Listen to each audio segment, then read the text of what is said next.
your topic today, which is technology embedment into entrepreneurship. I pass over the floor to you so that you can uh, run through your slides. But be careful because Nicholas has got a shotgun. He may ask you some questions as you present, and so will I. So make sure you have your bulletproof vest on, because we may shoot you some questions, but some nice questions for the benefit of our audience.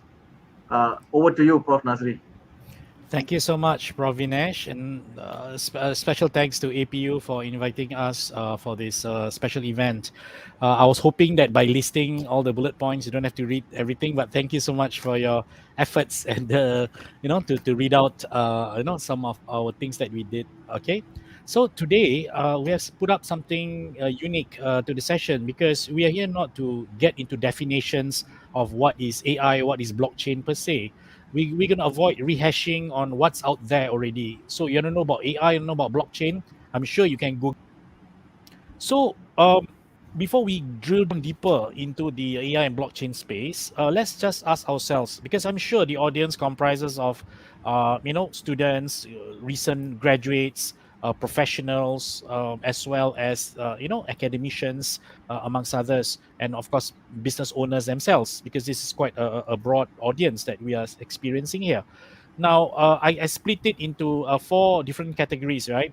In the middle of it will be the trader and the investor, who, because of the meltdown, probably lost a lot of money, depreciated value of their assets. And then on the left side, we have the developers and the techies, who are actually the blockchain techies, the blockchain people who are actually behind or the back room of all the technologies. And then we have the big data analytics people, and then there's the consultant who are not techies, but they basically manage the platforms, they deal with the developers, and they themselves 5 years ago they were doing something else, but now suddenly they are basically an expert, right? Or a specialist in that field on a non-technical basis. So we've seen all this, and we see them make a lot of money, consultants. And of course, in big data analytics, you will come across people who turn the blockchain data into insights. Okay, and then basically what this slide seeks to show or seeks to explain is the opportunity that is available for people who want to be involved in AI and blockchain. Do you want to be the techie? Do you want to be the investor? Or are you the solutions provider? Or are you the consultant that basically use the data from the big data analytics folks to turn it into money, right? So, of course, in all of this space, Currency market is not regulated by the Financial Conduct Authority (FCA), so there are no rules in place to protect your business. Technically speaking, is it really worth the risk for a business to use cryptocurrency right now? Okay, so obviously the regulators all over the world are very concerned about, especially every time there's a bull run, they are concerned. Every time there's a bear run, they are also very concerned. So certain countries actually ban, right, the use of cryptos. Certain countries don't. You can count by the fingers in terms of which countries allow that. So to say that there are no rules in place to protect the business is not entirely true. There are restrictions, or there are what you call you talk about crypto. I'm not talking about blockchain. I'm talking about crypto itself.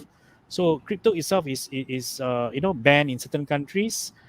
Certain crypto markets are allowed in certain countries. So you ask me, is it really worth the risk for a business to use cryptocurrency?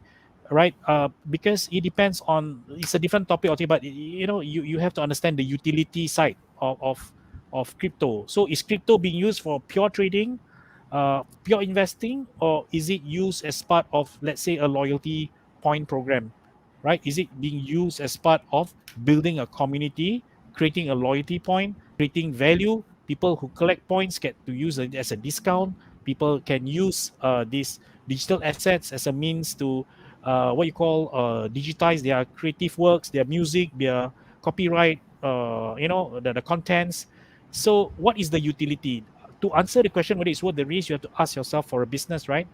What is the purpose of using crypto? Is it to trade, invest, speculate, or is it to harness it as part of your building your clientele program? I think that's the most important question.